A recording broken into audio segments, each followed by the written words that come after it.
Warahmatullahi wabarakatuh. Alhamdulillah.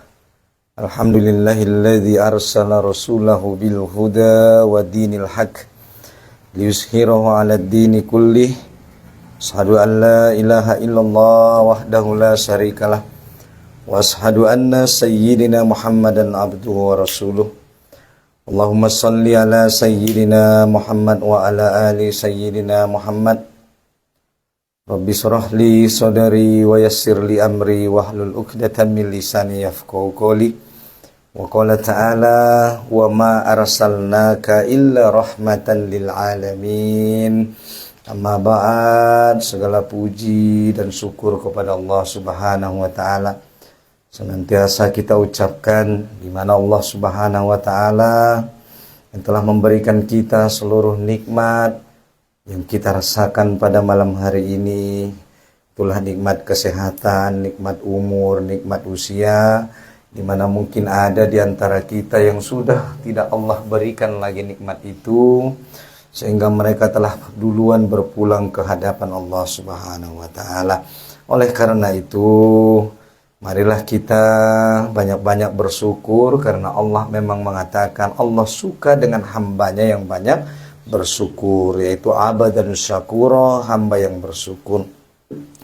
Sebagaimana disebutkan bahwa syukur itu adalah menggunakan segala nikmat yang Allah berikan di dalam ketaatan, di dalam iman dan takwa, apapun jenis nikmat itu, baik nikmat mata, nikmat telinga, nikmat usia, segala nikmat yang Allah berikan, kalau itu kita pakai untuk taat di jalan Allah, maka itulah yang namanya bersyukur. Sebaliknya juga, kalau nikmat itu kita pakai di jalan yang tidak diridhai Allah atau di jalan yang dimurkai oleh Allah, maka itu adalah disebut dengan namanya kufur nikmat. Oleh karena itu, mudah-mudahan kita semua majelis jamaah, majelis yang hadir malam hari ini, mudah-mudahan termasuk sebagai hamba yang bersyukur di hadapan Allah Subhanahu wa taala. Amin ya rabbal alamin. Salawat salam semoga senantiasa terlimpah tercurah kepada Sayyidul Anbiya wal Mursalin, Khatamun Nabiyyin, beliau nabi yang terakhir, itulah baginda Rasulullah Muhammad sallallahu alaihi wasallam. Allahumma sholli ala sayyidina Muhammad wa ala ali sayyidina Muhammad. Mudah-mudahan dengan kita istiqomah mengikuti petunjuk daripada Rasulullah, kita adalah orang yang terpilih berhak mendapatkan syafaat dari beliau di yaumil akhir. Amin ya rabbal alamin. Dan mudah-mudahan juga kita semua jamaah majelis taklim, mudah-mudahan sebelum Allah mengakhiri usia kita, sebelum Allah menutup mata kita, Allah berikan kita kesempatan untuk berziarah kedua tanah suci Makkah dan Madinah, baik untuk haji maupun umrah. Amin ya rabbal alamin. Bapak-bapak yang dirahmati Allah Subhanahu wa taala, maka majelis ini adalah taman surga sebelum taman surga yang sesungguhnya di negeri akhirat. Maka kalau dia mau berada di taman surga, maka masuklah ke dalam majelis ilmu. Maka majelis ilmu adalah taman daripada taman-taman surga di dunia sebelum taman surga yang sesungguhnya. Oleh karena itu, bersyukur kita kepada Allah bahwa jamaah yang hadir pada malam hari ini, saya yakin dikarenakan petunjuk dan hidayah daripada Allah. Oleh karena itu, kita doakan, mudah-mudahan kalau ada saudara-saudara kita, keluarga kita, tetangga kita, kaum kerabat kita yang belum berkesempatan hadir, kita doakan mudah-mudahan Allah memberikan mereka hidayah, Allah mudahkan segala urusan mereka. Kalau mereka lagi sakit, Allah berikan mereka kesembuhan. Kalau mereka lagi sempit, Allah lapangkan kesempitannya. Amin ya rabbal alamin. Bapak-bapak yang dirahmati Allah Subhanahu wa taala, saya senang melihat bapak-bapak istiqomah senantiasa semangat dalam belajar menuntut ilmu dari guru-guru kita, yang juga mudah-mudahan Allah berikan keistiqomahan dan kesehatan agar senantiasa membersamai kita untuk berada di majelis ini. Adapun tema kita pada malam hari ini, Saya ingin mengambil sebuah tema yang berjudul namanya kehidupan khusus. Jadi bapak-bapak yang dirahmati Allah Subhanahu wa taala, di dalam menjalani kehidupan di dunia ini ada namanya kehidupan umum, ada namanya kehidupan khusus. Nah, kehidupan khusus itu ya salah satunya adalah tempat kita biasa beraktivitas bercampur baur dengan yang lain. Salah satu daripada contoh kehidupan umum itu adalah seperti pasar, kemudian jalan-jalan, mall, ya, kemudian apa lagi? Sekolah, ya, yang dimana tempat-tempat itu tak perlu pun kita ada izin, kita bisa masuk ke dalamnya kapanpun kita mau, ya kan? Siapapun bisa datang, siapapun bisa pergi sesuka hati mereka, baik laki-laki maupun perempuan, tanpa perlu izin daripada si yang punya tempat. Maka itu disebut dengan namanya kehidupan umum. Jadi kita ini hidup di dua bagian. Kita hidup di tempat umum, kita hidup di tempat khusus. Salah satu daripada bentuk tempat khusus adalah seperti rumah ini. Rumah ini adalah kehidupan khusus, yang kalau kita mau masuk ke dalam rumah ini dari luar, itu tentu membutuhkan izin daripada si pemilik rumah. Dan ternyata Islam ini mengatur kedua-duanya. Islam mengatur bagaimana tata cara kita berada di kehidupan khusus, dan juga Islam mengatur bagaimana tata cara kita berada di kehidupan umum. Dan semuanya diatur oleh Islam. Dan bersyukur kita kepada Allah bahwa kita dijadikan sebagai hamba yang beriman, menjadi umat Islam, di mana agama-agama yang lain tidak ada di kitab mereka yang mengajarkan bagaimana adab di kehidupan umum dan bagaimana adab di kehidupan khusus. Boleh dicek, ada nggak kitab-kitab agama lain yang mengajarkan tentang bagaimana adab di kehidupan umum dan bagaimana adab di kehidupan khusus. Dan ini langsung difirmankan dan diwahyukan oleh Allah Subhanahu wa taala kepada kita melalui malaikat Jibril, yang disampaikan kepada Nabi Muhammad sallallahu alaihi wasallam. Itulah berupa Al-Qur'anul Karim sebagai petunjuk bagi hidup kita. Bapak-bapak yang dirahmati Allah Subhanahu wa taala. Allah Subhanahu wa taala berfirman di dalam ayatnya, yaitu Quran surah An-Nur surah ke-24 ayat ke-27. Ada satu kitab tafsir namanya kitab tafsir surah An-Nur. Satu kitab khusus yang membahas tentang surah An-Nur saja. Khalifah Umar bin Khattab radhiyallahu anhu pernah berwasiat kepada penduduk Kufah di Irak. Apa kata Khalifah Umar? Allimu nisa'ukum suratan nur. Ajarkan kepada wanita-wanita muslimah tentang terjemah dan tafsir surah An-Nur. Kenapa Khalifah Umar mengajarkan itu? Karena di dalam surah An-Nur banyak hukum-hukum daripada Allah Subhanahu wa taala yang menjelaskan tentang bagaimana kehidupan terkait dengan rumah tangga dan kehidupan terkait dengan kaum wanita. Banyak dibahas di dalam Quran surah An-Nur. Maka bapak-bapak, ajarkan surah An-Nur dari ayat pertama sampai ayat yang terakhir kepada istri kita dan anak-anak perempuan kita dan terutama keluarga kita. Itu diperintahkan oleh sahabat Umar radhiyallahu anhu. Apa kata Allah Subhanahu wa taala dalam surah An-Nur ayat 27? Allah Subhanahu wa taala berfirman, A'udzu billahi minasyaitonir rajim. Bismillahirrahmanirrahim. Ya ayyuhalladzina amanu la tadkhulu buyutan ghayra buyutikum hatta tasta'nisu wa tusallimu ala ahliha. Zalikum khairul lakum la'allakum tazakkarun. Ini Allah yang perintahkan langsung bapak-bapak. Apa artinya? Ya ayyuhalladzina amanu. Wahai orang-orang yang iman. Apa bedanya orang beriman dengan tidak beriman, Pak? 2 bulan sebelum sudah pernah kita bahas. Apa beda orang beriman dan tidak beriman?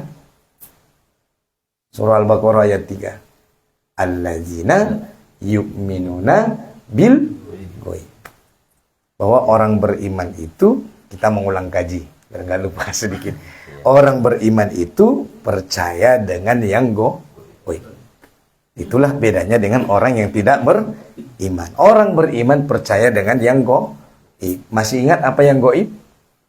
Allah Subhanahu wa ta'ala itu gaib. Sorga gaib, neraka gaib, pahala gaib, dosa gaib, malaikat gaib, hari berbangkit gaib, alam kubur gaib. Dan orang beriman yakin bahwa semuanya itu benar adanya. Jadi dalam ayat ini Allah memanggil orang yang beriman. Siapa orang yang beriman? Ya yang percaya kepada semua yang tadi. Percaya kepada yang tidak nampak. Itulah orang beriman. Orang yang percaya kepada apa yang tak nampak oleh mata. Nah, karena sekarang semua itu tak nampak, Pak. Ya kan? Maka kata Allah, wahai orang-orang yang beriman, la tadkhulu. Jangan kamu masuk buyutan ghairu buyutikum. Janganlah kamu memasuki rumah yang bukan yang bukan rumahmu hatta tasta'nisu, sampai kamu meminta izin atau sebelum kamu meminta izin. Ini Allah yang langsung perintahkan. Jangan masuk rumah seseorang yang rumah itu bukan rumah kita sebelum kita tasta'nisu. Para ulama tafsir mengatakan bahwa yang dimaksud dengan tasta'nisu adalah bersikap sopan. Nah, artinya apa? Kalau ada orang yang dia masuk ke rumah orang lain tanpa dia tasta'nisu, tanpa dia mengucapkan salam terlebih dahulu, maka itu dianggap sebagai sikap yang tidak sopan, lawan daripada sopan. Nah, jadi kata Allah, janganlah kamu wahai orang-orang beriman memasuki rumah seseorang yang rumah itu bukan rumahmu hatta tasta'nisu wa tusallimu, sehingga kamu bersikap sopan dengan mengucapkan salam, wa tusallimu ala ahliha, dan ucapkanlah salam kepada si pemilik rumah. Siapa yang perintahkan? Allah Subhanahu wa ta'ala. Jadi yang memerintahkan kita mengucapkan salam sebelum kita memasuki rumah orang dengan meminta izin terlebih dahulu, itu yang perintahkan langsung Allah Subhanahu wa ta'ala. Dan ini di dalam Islam termasuk sebagai bagian daripada yang disebut dengan namanya akhlak. Akhlak atau disebut dengan adab.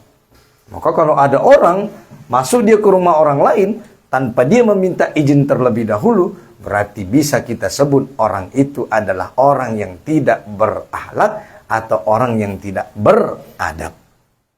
Makanya para sahabat itu pernah bertanya kepada Aisyah setelah Nabi Muhammad SAW meninggal dunia. Apa kata sahabat itu? Mereka bertanya kepada Ummul Mukminin, ibunya orang-orang yang beriman, yaitu Aisyah istri Nabi Muhammad SAW, Aisyah radhiyallahu anha. Mereka bertanya, apa akhlak Nabi? Maka Aisyah menjawab, kana hulukuhul Quran, bahwa akhlak Nabi adalah Al-Quran. Akhlak Nabi adalah Al-Quran. Maka apa yang ada di Quran itulah akhlak Nabi. Itulah yang dicontohkan oleh Nabi. Makanya kalau kita disebut akhlak, nah, kalau kita menyebutkan akhlak, maka yang dimaksud akhlak adalah apa yang ada di dalam Al-Quran, itulah akhlak. Maka kalau kita mengamalkan segala apa yang ada di dalam Al-Quran, berarti kita disebut orang yang berakhlak. Karena taat kepada orang tua, mengucapkan salam sebelum masuk, dan berbagai macam sifat-sifat lainnya adalah semua diajarkan oleh Allah di dalam Al-Quran, dan itu merupakan bagian daripada adab di dalam Islam. Jadi bukan semata-mata karena itu dianggap bagus. Bukan semata-mata kita baik itu karena baik itu bagus, tidak. Ya kan? Tidak semua yang baik itu bagus. Ya kan? Jadi bukan semata-mata karena dia baik, tidak. Tetapi karena memang dia diperintahkan oleh Allah Subhanahu wa ta'ala. Kenapa Anda jujur? Karena Allah yang perintahkan. Bukan karena jujur itu baik. Bukan karena bernilai baik semata di pandangan manusia. Kenapa? Karena sebab banyak hal yang baik di pandangan mata manusia, tetapi ternyata tidak baik di pandangan mata Allah. Betul tidak? Banyak yang menurut kita baik, ternyata tidak baik di mata Allah. Ya kan? Contoh misalnya, ya kan? Judi itu kalau dibuka bisa dilegalkan, bisa membuka lapangan pekerjaan. Dan kalau dari segi pandang manusia kan itu kelihatannya baik. Karena menghilangkan pengangguran.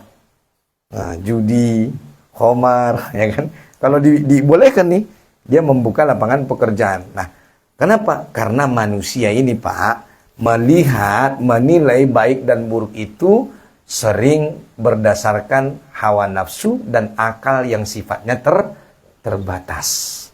Karena hakikat akal, hakikat pola pikir manusia itu sering tidak bisa menentukan mana yang baik bagi dia, mana yang tidak baik bagi dia, karena sering mengikuti hawa nafsu dan dikarenakan akal manusia yang terbatas. Ya kan? Terbatas akal kita. Makanya untuk menentukan baik dan benar itu kita membutuhkan petunjuk yang bersumber dari wahyu. Bisakah akal manusia menentukan baik dan benar, baik dan buruk? Bisa. Tetapi sifatnya terbatas. Karena bisa saja nanti tiba-tiba di suatu waktu akalnya itu justru yang hari ini dianggap baik, justru malah 10 tahun kemudian sudah tidak baik. Kan sering kita melihat begitu.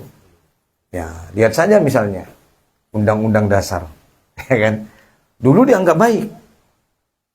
Tapi ternyata sampai sekarang sudah berapa kali diamandemen? Sudah 4 kali kalau saya tidak salah. Dulu dianggap baik, tapi sekarang sudah tidak relevan lagi katanya. Sudah tidak cocok lagi. Ternyata apa? Dulu yang dianggap baik sekarang sudah tidak baik.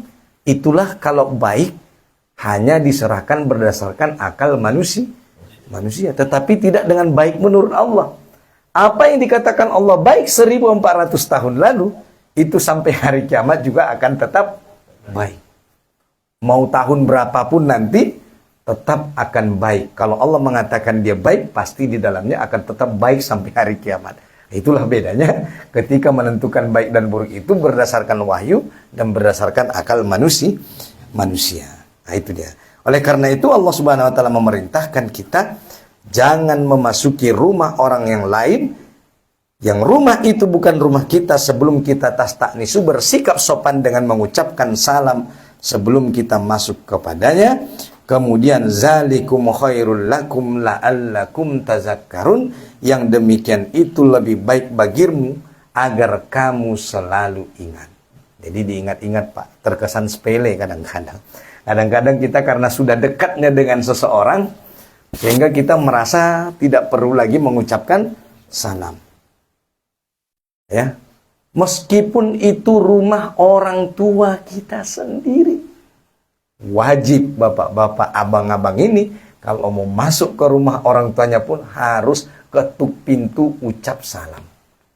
Hatta orang tua kita sekalipun, hatta rumah anak kita sekalipun, jangan kita masuk sebelum kita mengucapkan salam. Siapa yang perintahkan? Allah Subhanahu wa taala. Kenapa? Karena itu bukan wilayah umum. Rumah itu adalah wilayah khusus yang kalau kita mau masuk ke dalamnya perlu izin daripada si pemilik. Karena tidak semua orang bisa masuk ke sana. Nah, itu dia. Nah, kemudian nah, oleh karena itu Imam Tabrani telah meriwayatkan sebuah hadis yang menyebutkan bahwa Rasulullah Sallallahu Alaihi Wasallam telah bersabda. Apa kata Rasulullah? Ada hadis daripada Rasulullah. Man adkhala ainahu fi baiti min ghairi iznin ahlihi faqad dammaruhu. Yang artinya siapa saja yang memasukkan pandangan ke dalam rumah orang lain tanpa seizin penghuninya, berarti ia telah menghancurkan rumah itu. Saya ulangi sekali lagi. Siapa saja yang memasukkan pandangan matanya ke dalam rumah orang lain tanpa seizin penghuninya, berarti ia telah menghancurkan rumah itu. Bapak-bapak yang dirahmati Allah Subhanahu wa taala, bayangkan kita melihat rumah orang saja yang pintunya terbuka tanpa kita izin daripada si pemilik rumah, itu dikatakan oleh Nabi, samalah kita dengan menghancurkan seisi daripada rumah itu. Kenapa? Karena kita tidak punya hak untuk melihat rumah orang yang terbuka pintunya tanpa kita meminta izin terlebih dahulu untuk melihat ke dalam. Itu sampai begitu. Bahkan mata kita pun tak boleh. Makanya Pak, kalau kita mau masuk rumah orang bertamu, itu kita kalau bisa jangan berdiri persis di depan pintu. Berdirinya agak ke samping. Sehingga nanti begitu si pemilik rumah membuka pintu, kita tidak langsung melihat ke dalam rumah. Nah, adabnya begitu. Jadi begitu diketuk, tok tok tok. Assalamualaikum. Waalaikumsalam. Nah, setelah dibukakan pintu, baru kita, kalau si tuan rumah mempersilahkan kita masuk, baru kita masuk. Kalau dia memerintahkan kita duduk, baru kita duduk. Kita duduk di mana dia perintahkan kita duduk, disitulah kita duduk. Karena si tuan rumah yang paling tahu tentang aurat di dalam rumahnya. Duduk di sini Pak, ya udah di situ aja, jangan pergi ke dapur Pak. Ya kan? Jadi duduklah di mana kita diperintahkan duduk oleh si tuan rumah. Karena ada aurat-aurat yang harus dia jaga di dalam rumah itu. Nah, oleh karena itu, kata Nabi, siapa yang melihat ke rumah orang lain tanpa seizin si pemilik rumah, dianggap samalah dia dengan menghancurkan seisi rumah. Kemudian, Imam Abu Dawud juga menuturkan riwayat sebagai berikut. Apa kata Imam Abu Dawud? Anna rajulan sa'alan Nabiya sallallahu alaihi wasallam. Datang seorang laki-laki, ya, bertanya kepada Nabi Muhammad sallallahu alaihi wasallam. Sa'alan Nabiya sallallahu alaihi wasallam.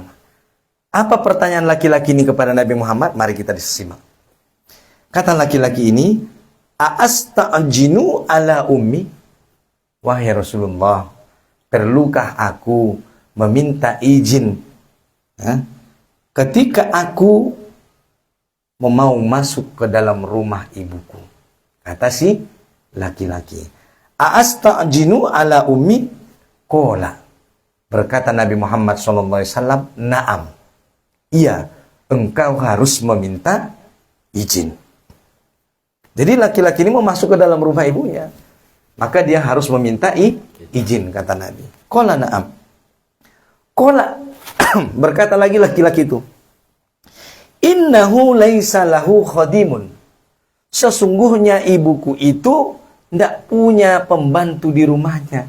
Tidak ada temannya di rumahnya. Laisa lahu khadim. Nah, bahasa Batakna indah adong isi dongan nia. Tidak ada kawan orang tuanya di rumah. Artinya orang tuanya itu tinggal sendiri di dalam rumah itu. Innahu laisa laha khadimun ghairi. Tidak ada orang selain dia di rumah itu.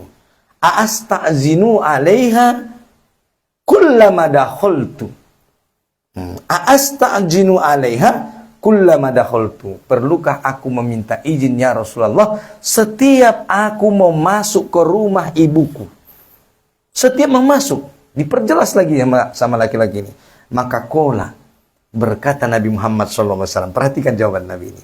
Kata Nabi, "Atuhibbu antaroha aryataha?" Atuhibbu antaroha aryanata. Sorry. Atuhibbu antaroha aryanata? Qala ar-rajul la. Qala fastaji. Yang artinya, kata Rasul, "Atuhibbu antaroha aryanata?" Apakah engkau mau melihat ibumu dalam keadaan tidak berpakaian? Dalam bahasa lain, dalam keadaan telanjang, maka laki-laki itu menjawab, qala la, tidak ya Rasulullah. Maka berkata Nabi, fastajin, maka mintalah izin. Nah, apakah kau mau lihat ibumu nggak berpakaian? Laki-laki menjawab, tidak ya Rasulullah. Kalau begitu, setiap masuk tetap meminta izin, walaupun itu rumah orang tua kita, walaupun itu rumah anak kita. Maka ajarkan ini kepada anak-anak kita. Bahkan nanti di dalam rumah kita pun sendiri ada aturannya. Di ayat berikutnya, itu anak-anak itu kalau mau masuk ke kamar orang tuanya harus izin bapak-bapak. Kenapa? Ada aurat yang harus dijaga. Karena kamar itu wilayah khusus. Ada waktu-waktu tertentu anak bisa masuk ke kamar kita, dan ada waktu-waktu yang anak kalau mau masuk ke kamar orang tuanya itu harus izin. Kenapa? Karena untuk menjaga hal-hal yang tidak diinginkan. Karena betapa banyak problem hari ini di rumah tangga, rusaknya anak-anak, rusaknya masyarakat, karena rusaknya aturan di dalam rumah tangga. Banyak orang hari ini mau masuk rumah pun anaknya tadi diajari mengucapkan salam. Bahkan sudah lupa. Bahkan dianggap hal yang biasa kalau ada anak masuk rumah tanpa salam. Saya pernah Pak, ada satu sekolah di Kota Padang Sidimpuan ini, saya tak sebut nama sekolahnya, karena ini di live. Nanti kalau mau tahu saya sebutkan di unlive. Ya. Itu sekolah non-muslim yang muridnya banyak orang Islam. Jadi saya tanya, kenapa Pak? Dia bilang, saya cemburu melihat umat Islam. Kenapa cemburu? Saya melihat anak-anak Islam itu diajarkan adab. Mereka pergi sekolah, cium tangan. Berangkat sekolah, mengucapkan salam. Pulang sekolah, cium tangan. Mau masuk rumah, ucapkan salam. Dan itu nggak ada di anak-anak kami, Pak, kata dia. Saya cemburu melihat umat Islam. Mereka diajarkan adab yang luar biasa, anak-anak yang kecil-kecil begitu. Nah, makanya saya senang lihat anak-anak Islam itu. Saya cemburu, kata dia. Dia yang bilang nih. Dia cemburu melihat anak-anak kita sejak kecil sudah diajarkan adab yang tidak mereka dapatkan pada anak-anak mereka. Bayangkan itu Bapak-bapak. Betapa berartinya sebuah adab. Maka ajarkan adab itu, jangan lupa. Kita mungkin hari ini sudah lupa karena sudah biasa ajarkan kepada anak kita, istri kita, setiap kita mau masuk rumah mengucapkan salam. Dan banyak gunanya mengucapkan salam. Betapa banyak sering masalah di rumah tangga gara-gara kita sering masuk rumah tak mengucapkan salam. Bahkan seorang suami pun di dalam Islam itu diajarkan kalau mau masuk ke kamar istrinya itu mengucapkan salam. Karena orang yang masuk ke dalam rumah mengucapkan salam, maka setan akan pergi darinya. Begitu juga seorang suami yang mau masuk ke kamar istrinya, kalau dia mengucapkan salam, maka setan akan pergi darinya. Maka kenapa banyak hari ini rumah tangga Islam banyak masalah? Mungkin di dalam rumahnya banyak setannya. Kenapa? Karena tidak mengucapkan salam. Banyak hari terjadi pertengkaran, terjadi ini, terjadi itu. Banyak setan di rumah itu. Apalagi sudah sering tak baca Quran misalnya kan. Tambah keluar masuk rumah tak ucapkan salam. Maka keluar masuk rumah ucapkan salam. Siapa yang perintahkan? Allah yang perintahkan langsung. Ini perintah daripada Allah. Maka kalau kita mau masuk rumah, apalagi rumah orang lain. Rumah sendiri pun mengucapkan salam. Terlebih-lebih rumah orang lain. Lebih lagi. Nah, oleh karena itu, laki-laki tadi diperintahkan oleh Nabi untuk mengucapkan salam ketika dia masuk ke rumah orang tuanya, walaupun orang tuanya tak ada kawannya, setiap kali. Agar si laki-laki tadi tidak melihat melihat aurat daripada ibunya. Bapak-bapak yang dirahmati Allah Subhanahu wa taala, dalil-dalil di atas menunjukkan larangan bagi siapapun untuk memasuki rumah tanpa izin daripada pemiliknya. Dalam hal ini dibedakan lagi apakah pemilik rumah itu seorang muslim ataukah non-muslim. Mohon maaf. Dalam hal ini tidak dibedakan apakah si pemilik rumah muslim atau tidak muslim. Setiap kita mau masuk ke rumah orang, wajib kita meminta izin. Kalau non-muslim bagaimana Ustaz? Ya, misalnya dengan ketuk pintu, dengan mengucapkan selamat siang, selamat pagi, atau memanggil nama. Jadi bukan hanya untuk muslim Allah perintahkan. Rumah yang non-muslim sekalipun, Allah perintahkan kita kalau mau masuk ke rumah mereka, kita izin terlebih dahulu. Begitulah Islam mengajarkan adab. Agar apa? Agar tidak terjadi kerusakan di tengah-tengah masyarakat. Kenapa? Karena di balik pintu itu ada aurat yang harus dijaga. Mungkin istrinya belum menutup rambutnya, mungkin suami belum menutup auratnya, mungkin ada anak-anaknya, maka ada aurat yang harus dijaga. Atau mungkin rumah yang masih berantakan dan segala macam. Ya kan? Nah, kalau di Jepang, Pak, ada yang pernah ke Jepang. Ini teman saya cerita nih, di Jepang. Kalau kita mau datang ke rumah seseorang di Jepang, Pak, kalau kita tidak terlebih dahulu buat janji, mereka nggak mau buka pintu, Pak. Nggak dibukain pintu. Walaupun kita meski ngetuk-ngetuk gitu. Itu budayanya orang Jepang begitu. Nah, lebih hebat lagi ya kan, misalnya. Nah, walaupun kita datang ke rumah dia tuh, ketuk-ngetuk mungkin jadi buka, tapi paling cuma di luar itu aja, nggak dibolehin masuk. Karena kita tidak buat janji terlebih dahulu. Bahkan mereka adabnya sampai seperti itu. Itu orang Jepang begitu. Kalau kita kan kapan saja datang, nah kita ya terima begitu kan. Orang Jepang nggak bisa. Kalau bapak ke Jepang, datang ke rumah dia, itu nggak dimasukin ke rumah. Tahankanlah di luar sana. Siapa suruh ente datang nggak buat janji. Nah, tapi kita orang Indonesia, orangnya baik-baik kali, Masya Allah. Ya kan? Begitu Pak ya. Nah, walaupun tak buat janji, kalau ada tamu ngetuk pintu, nah, kita persilahkan. Nah, oleh karena itu, peraturan tadi meminta izin ketika memasuki rumah berlaku bagi rumah yang Islam maupun tidak Islam. Nah, bayangkan seperti itunya Islam menjaga. Ada nggak agama lain yang mengajarkan seperti itu? Kalau mau masuk nanti ke rumah orang Islam, ada nggak di kitabnya diajarkan bagaimana? Nggak ada. Coba periksa Pak. Itulah sempurnanya Islam, ya kan? Nah, oleh karena itu, alasannya kenapa? Karena ayat tadi, surah An-Nur tadi, itu ditujukan seluruhnya kepada kaum muslim. Nah, tetapi izin itu sendiri adalah bagi yang meminta izin. Adapun rumah-rumah yang akan dimasuki bersifat mutlak, tanpa ada pembatasan dan bersifat umum, tanpa ada penghususan. Jadi rumah yang disebut di ayat itu adalah bersifat umum. Rumah siapa saja. Nah, tadi di situ ada bunyi buyutan, ya kan? La tadkhulu buyutan ghairu buyutukum. Jangan kamu masuk ke dalam rumah yang bukan rumah kamu. Rumah di sini bermakna umum, rumah siapa saja. Setiap memasuk rumah yang bukan rumah kita, maka wajib kita meminta izin. Kalau rumah kita saja kita meminta izin, apalagi rumah orang lain. Kemudian, oleh karena itu dengan demikian, dalil-dalil di atas dengan jelas telah menetapkan adanya pengakuan akan kehormatan rumah dan penghususan kehidupan khusus dengan hukum-hukum Islam. Jadi rumah termasuk sebagai wilayah khusus. Oleh karena itu, jika orang yang meminta izin tidak menjumpai seorang pun di dalam rumah yang hendak dimasukinya. Nah, kalau tidak ada orang di rumah yang mau kita masuki, ia tidak boleh masuk sampai ada izin untuknya. Walaupun pintunya terbuka. Tidak boleh, Pak. Sampai si pemilik rumah mempersilahkan kita masuk.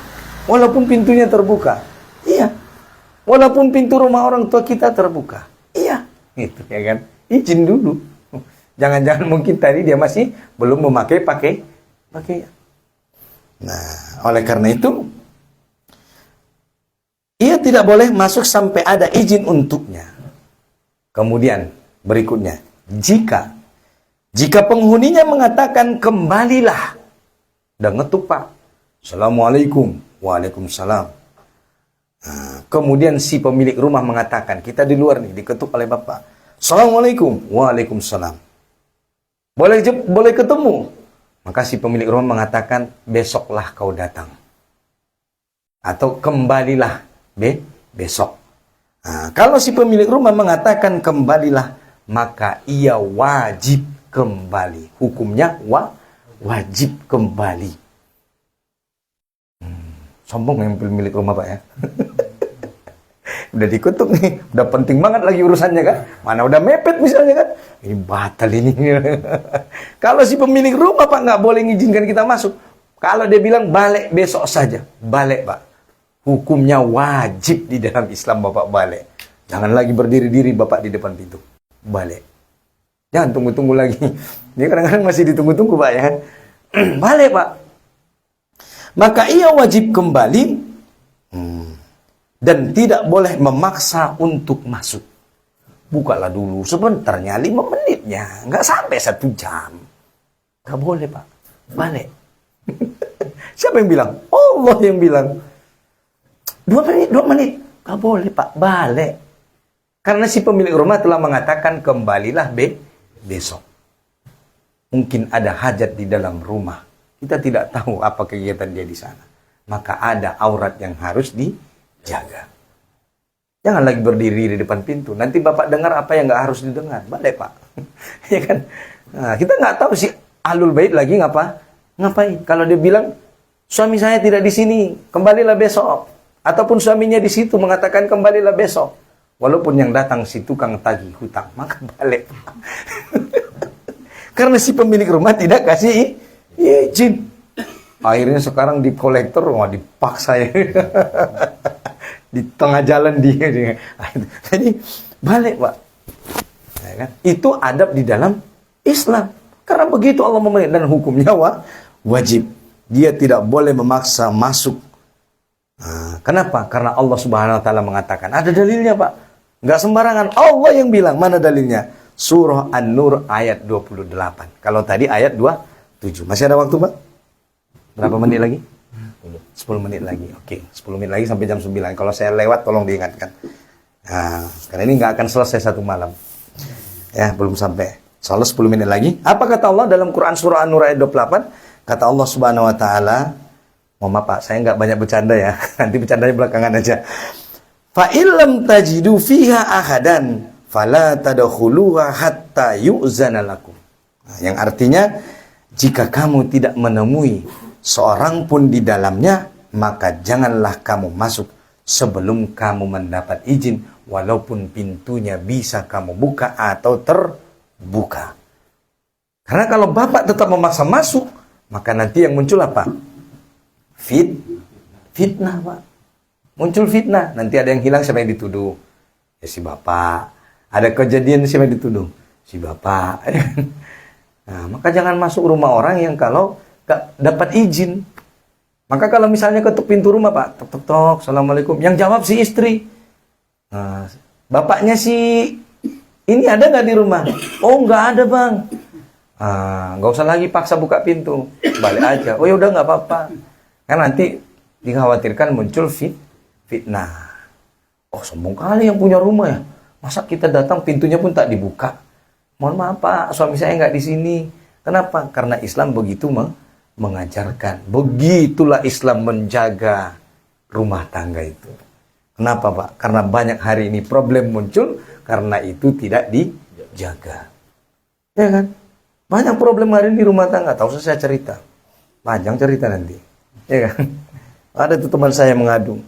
Ya kan? Ustaz, iya. Cuman loh Ustaz, iya. Itu tetangga kami. Ya kan dia bilang, "Cemana?" "Waduh Ustaz, itulah mereka. Kebiasaan saling ngobrol, hahahi. Suami istri nih, hal dianggap biasa ya kan? Biasa. Si ininya sahabatnya, ini juga sahabatnya. Tahu-tahu terjadi apa Pak? Itulah dia. Nah, terjadilah hal yang tidak diinginkan itu tadi. Nah itu. Karena menganggap biasa. Nah, ngapain kita ngobrol-ngobrol sama istri orang kan gitu maksud saya. Yang nggak ada kepentingan. Nah, karena dianggap sahabat dekat, terus si istrinya ini ngobrol, jangan. Makanya kalau disuruh pulang, suami yang tak ada pulang aja Pak. Ya kan? Karena ada yang harus dijaga. Kemudian kata Allah Subhanahu wa taala, wa in qila lakum irji'u farji'u. Kalau dikatakan si pemilik rumah pulang, maka pulanglah. Irji'. Ini fi'il amar, Pak. Kata perintah nih, pulang. Kalau diperintahkan pulang. Itu sudah fi'il amar, kata perintah udah Pak, pulang. Wajib kita pulang. Huwa azkalakum, yang demikian itu lebih suci bagimu. Lebih menjaga kehormatan. Baik kehormatan si pemilik rumah maupun kehormatan si tamu yang datang. Nah, itu menjaga kesucian. Karena perintah Allah memerintahkan kita menjaga kesucian. Mana dalilnya, Ustaz? Surah Al-Mu'minun ayat 1 sampai 10. Nah, di situ kita diperintahkan menjaga kesucian. Qad aflahal mu'minun alladzina hum fi sholatihim khashi'un, dan seterusnya. Nah, orang-orang beriman itu adalah orang yang menjaga kesucian dirinya dan menjaga kesucian orang lain. Jangan dia menjaga kesuciannya tapi menodai kesucian orang lain, nggak boleh. Ya kan? Huwa azkalakum, yang demikian itu lebih baik bagimu, lebih bersih bagimu, kata Allah. Lebih bersih daripada fitnah. Karena banyak fitnah hari ini, Pak. Ya, tetangga sama tetangga sudah sering kita nonton berita di televisi kan. Nah, itu begitulah dia. Oleh karena itu, wallahu bima ta'maluna alim, dan Allah Maha mengetahui apa yang kamu kerjakan. Jadi bapak-bapak yang dirahmati Allah, walaupun manusia tak ada yang melihat, tetapi Allah Maha tahu akan apa yang kita kerjakan. Itulah imannya orang yang beriman. Walaupun Allah tak nampak oleh mata, tapi dia yakin bahwasanya Allah Maha melihat akan segala amal perbuatan yang dia lakukan. Kalau begini, Pak, aman kita, Pak. Aman lah, ya kan? Yakin Allah Maha melihat. Soalnya nggak ada tuh korupsi, nggak ada tuh maksiat. Kenapa? Ada CCTV yang lebih canggih, Pak, walaupun tak ada kabelnya. Dan orang beriman yakin bahwasanya Allah Maha melihat. Walaupun mungkin kita sudah lupa dengan perbuatan kita, tetapi Allah tidak pernah lupa dan malaikat tidak pernah lupa dalam mencatat. Makanya nanti di akhirat, di hari hisab, ya kan? Walaupun kita sudah lupa dengan perbuatan kita, kita sendiri sudah lupa, tetapi Allah tidak lupa. Maka ditempatkan nanti di akhirat perbuatan itu. Ini perbuatanmu selama di dunia. Nah, bahkan kita sendiri pun sudah tak ingat perbuatan itu. Tapi Allah ingat. Bayangin tuh, Pak. Besok di akhirat, perbuatan kita ditunjukkan yang kita sendiri pun sudah lupa, tapi Allah tak lupa. Bahkan lengkap ada di catatan. Saking lengkapnya catatan itu sampai orang-orang di akhirat berkata nanti, ini buku apa? Sampai hal yang sekecilnya pun ada semua. Dan itu ditempatkan di hadapan semua orang. Maka bayangkan, maka ingat-ingat, Pak. Ya kan? Sebelum kita melakukan sesuatu, ingatlah bahwa Allah Maha melihat. Dan inilah ketakwaan orang yang beriman. Dan insya Allah hukum Islam itu akan bisa dijalankan dengan adanya ketakwaan di dalam diri orang-orang yang beriman. Jadi salah satu daripada syarat daripada syariat Islam itu bisa dijalankan adalah dengan adanya ketakwaan individu. Artinya apa? Ada yang mengontrol dirinya. Nah, dia sadar bahwa ada yang Maha melihat dan Maha segalanya. Maka hidupnya akan terkontrol. Sehingga kalau ada individu seseorang yang dirinya sudah bisa mengontrol dirinya, maka masyarakat tidak perlu capek. Kenapa? Karena dirinya bisa dikontrol oleh imannya. Kapan masyarakat bertindak? Kalau seseorang sudah tidak bisa mengontrol dirinya, baru masyarakat yang bertindak. Nah, makanya kan kalau sudah ada yang nggak bisa ditertibkan, siapa yang turun tangan? Masyarakat yang turun tangan. Nah, kalau masyarakatnya nggak bisa, Pak, individunya nggak bisa, individunya maksiat, masyarakatnya juga maksiat. Kalau kita lihat di TV, bukan hanya orangnya yang narkoba, satu kampung narkoba misalnya kan. Sampai ada namanya gelar kampung narkoba. Nah, kalau masyarakatnya juga udah rusak, siapa yang bertindak? Negara. Lah kalau sudah negaranya juga rusak, nauzubillah, Pak ya. Gimana ya kan? Individunya rusak, masyarakatnya rusak, negaranya rusak. Lah siapa yang memperbaiki? Maka yang memperbaiki adalah kita lah yang ada ini, yang masih ada iman. Oleh karena itu, mudah-mudahan penyampaian yang singkat ini dapat bermanfaat bagi kita semua. Dengan kata lain, ya, tidak boleh kita terus mendesak dalam meminta izin atau mendesak agar dibukakan pintu. Tidak boleh pula kalian berdiri seraya menunggu-nunggu di depan pintu. Dan itu adalah adab. Tidak boleh mendesak, tidak boleh berdiri di depan pintu, dan tidak boleh menunggu-nunggu di depan pintu. Kalau sudah si pemilik rumah mengatakan kita irji, pulang, maka kita wajib hukumnya pulang. Itu adab. Mau jam berapapun kita datang. Kecuali mungkin misalnya si pemilik rumah memberikan izin atau sudah janji terlebih dahulu. Seperti orang Jepang tadi kan. Nah, bukan. Oleh karena itu, mudah-mudahan penyampaian yang singkat ini dapat bermanfaat bagi kita semua. InsyaAllah kita akan melanjutkan bab pembahasan ini di kesempatan lain. Wabillahi taufiq wal hidayah. Kalau ada pertanyaan nanti silakan disampaikan. Subhanakallahumma wa bihamdika asyhadu an la ilaha illa anta wa astaghfiruka wa atubu ilaik.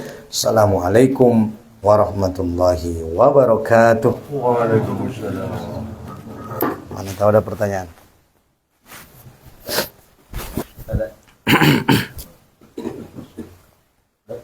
Lepas, Masya Allah ya. Alhamdulillah. Iya. Bismillah. Kita doa ya. Ya, sedikit sebelum doa. Karena tidak ada tadi yang bertanya, saya sampaikan sedikit mumpung saya ingat. Di zaman Nabi Muhammad SAW, bahkan waktu beliau mau dikepung, waktu Nabi mau hijrah dari kota Makkah menuju Madinah, beliau kan dikepung tuh di rumahnya oleh pasukan yang sudah dipilih.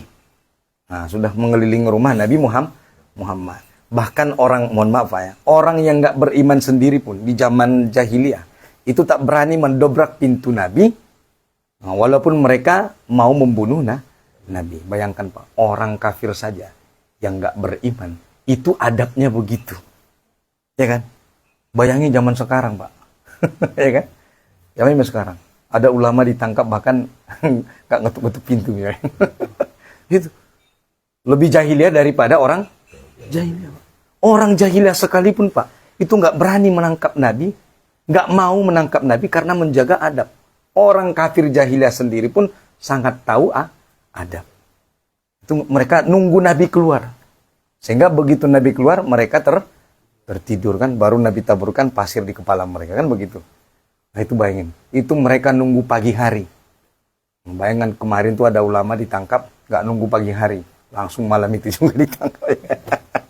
Itulah bedanya adab orang zaman sekarang dengan orang jahiliyah. Artinya apa? Orang sekarang lebih jahiliyah daripada jahiliyah. Nah itu ya. Jadi penting kita menjaga adab. Kenapa? Karena itu menjaga kesucian. Oke? Demikian sebagai tambahan, kita berdoa dengan beristighfar kepada Allah Subhanahu wa taala. Astaghfirullahaladzim. Astaghfirullahaladzim. Astaghfirullahaladzim. Ila hadratin Nabil Mustafa Muhammadir Rasulillah sallallahu alaihi wasallam wa ila arwahi abaina wa ummahatina wa ila jamil muslimina wal muslimat wal mu'minina wal mu'minat ala ya'i minhum wal amwat wa khususun ala hadhihi niyat wa likulli niyatin shalihah. Al-Fatihah. A'udzu billahi minasy syaithanir rajim. Bismillahirrahmanirrahim. Alhamdulillah.